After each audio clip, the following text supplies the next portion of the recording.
तो नमस्कार बच्चों, बीसीए वाले के इस ट्यूटोरियल में आपका स्वागत है, अभिनंदन है। आज हम लोग जैव प्रकरण की उत्सर्जन की ओर बढ़ रहे हैं। उत्सर्जन क्या होता है पहले ये जानना है। अरे उत्सर्जन क्या होता है पता है? हम लोग खाए, पहले पढ़े पोषण, उसके बाद पढ़े श्वसन, उसके बाद पढ़े परिवहन, उसके बाद पढ़ रहे हैं उत्सर्जन। अरे बोले पढ़ रहे हैं कि नहीं रे? तो वो पढ़ने की आवश्यकता क्यों पढ़ रही है, उनके बारे में जानकारी लेना जरूरी है ना। क्यों पढ़ेंगे, है कि ना? सब पढ़े, सब पढ़े भला कहा होता है। अब आते हैं बात समझो। अब हम पोषण में क्या किए? भोजन को ग्रहण किए। श्वसन में क्या किए? हम हवा को ग्रहण किए। पोषण परिवहन में क्या किए?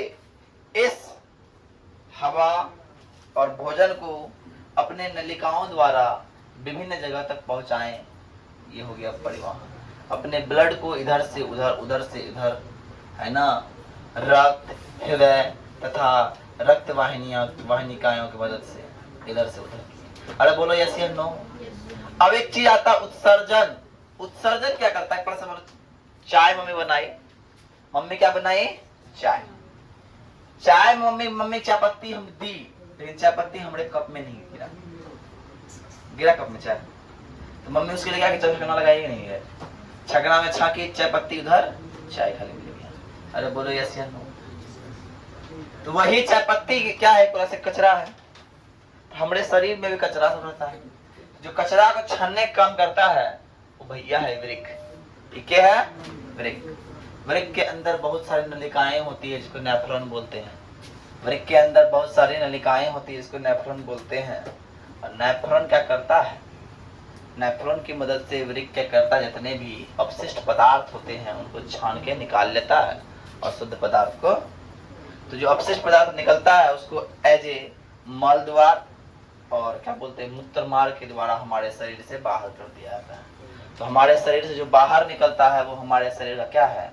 मल है। मल मूत्र जो निकलता है वो अपशिष्ट पदार्थ है, उत्सर्जी पदार्थ है ना? अरे है कि नहीं? तब आते से पहले उत्सर्जन होता क्या है? उत्सर्जन होता क्या है? तो उत्सर्जन सजीवों के शरीर में विभिन्न उपापचयी क्रियाओं के फलस्वरूप उत्पन्न अपशिष्ट। उपापचयी क्रिया कहने का मतलब क्या? जो क्रियाएं हमारे शरीर के अंदर होती है, जो रिएक्शन हमारे शरीर के अंदर होती है और जो सब काम हो रहा है, इधर से उधर कर रहा है, भोजन इधर से उधर कर रहा है, इनको क्या बोलेंगे हम? उपापचयी क्रिया बोलेंगे। क्या बोलेंगे?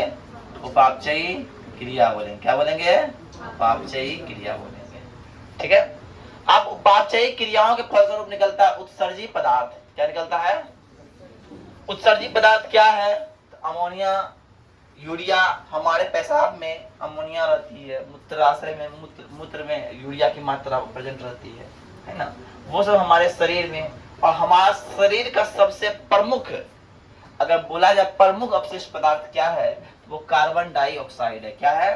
कार्बन डाइऑक्साइड सबसे अपशिष्ट पदार्थ कुछ बचा है, वो क्या है? Carbon dioxide. आप जब मनुष्य में उत्सर्जन की बात करेंगे तो मनुष्य वर्टिब्रेटा उपसंघ का एक, मनुष्य कौन संघ का है?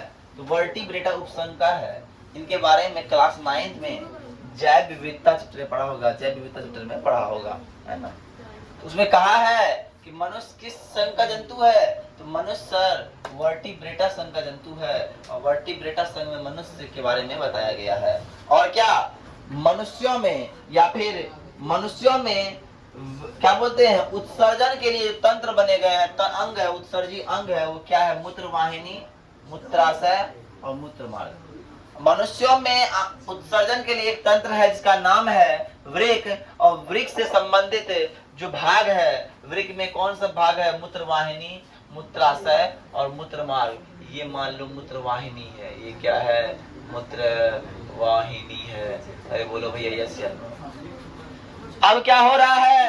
वृक्क में धमनी और शिरा के द्वारा ब्लड आ रहा है और सारा तत्व, सारा पोषक तत्व हमारे ब्लड में ही अवेलेबल रहता है। सारा गंदगी भी हमारे ब्लड में ही अवेलेबल रहता है। गंदगी को वृक्क क्या करता है? छान कर और फिर शिरा के द्वारा भेजता है शरीर में, हृदय के पास, और बोलता है जो गंदगी है इसको यानी मूत्राशय के द्वारा निकाल देता है। हम जो पानी पीते हैं वो भी कहाँ एज ए ब्लड में डिजोल्व हो जाता है, और जो जो पचने वाला वाटर होता है वो पच जाता है, और जो पचने लायक नहीं होता वो हमारे शरीर के मूत्र मार्ग द्वारा, मूत्राशय के द्वारा, मूत्र के रूप में हमारे शरीर से बाहर निकल जाता है।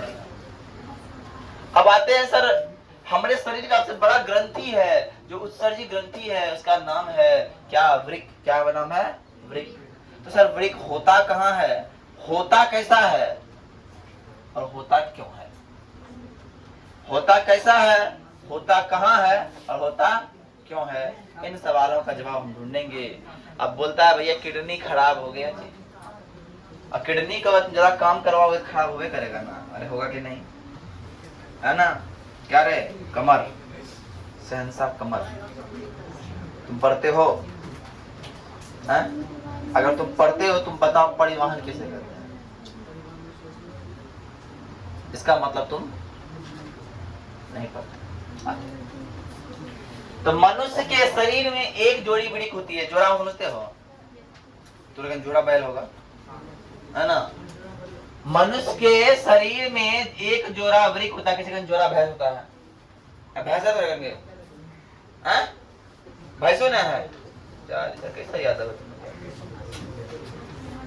प्रत्येक वृक्क उदर गुहा के पृष्ठ देह भित्ति में सटे हुए मेरुदंडक के दोनों ओर उपस्थित होती है।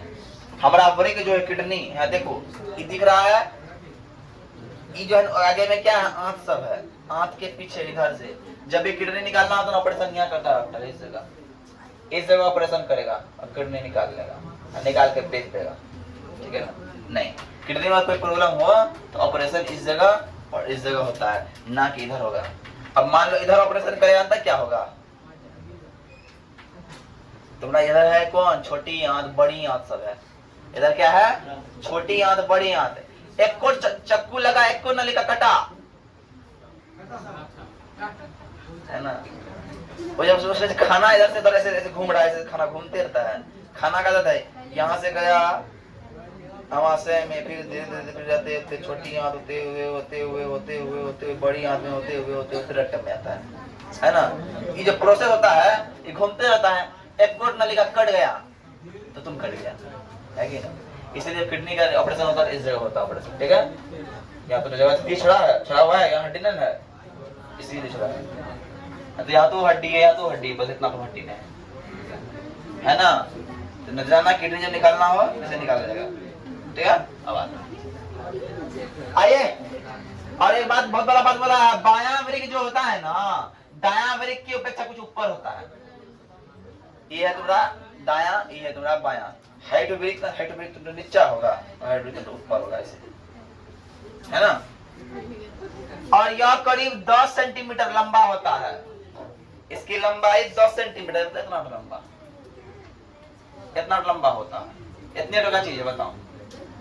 और चौड़ा 5 से 6 सेंटीमीटर, इतना चौड़ा। और मोटाई होगा 2.5 से 4 सेंटीमीटर मोटाई का होगा। अब जो जैसा है, मान लो हट्टा कट्टा आदमी के तो हट्टा कट्टा होगा किडनी, और पतला दूर आदमी पतला किडनी होगा, है कि ना? ऐसे मेरा पतला दूर आदमी है, पतला किडनी होगा, है ना? अब आते हैं वृक्क के भीतरी सतह को क्या बोलते हैं? वृक्क के भीतरी सतह क्या बोलते हैं रे? हाइलम बोलते हैं। क्या बोलते हैं?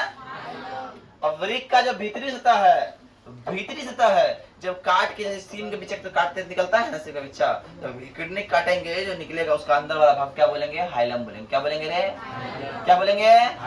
और जानते हैं सर, इसी हाइलम से जाकर वृक्क धमनी मिलती है और वृक्क शिरा मिलती है। वृक्क शिरा, वृक्क धमनी, यही हाइलम के अंदर से जाकर मिल के आती है, मिल के निकलती है। बोले ऐसी अनु कोई दिक्कत? अब आते हैं वृक्क के आगे और पढ़ते हैं और क्या क्या होता है वृक्क में, है ना?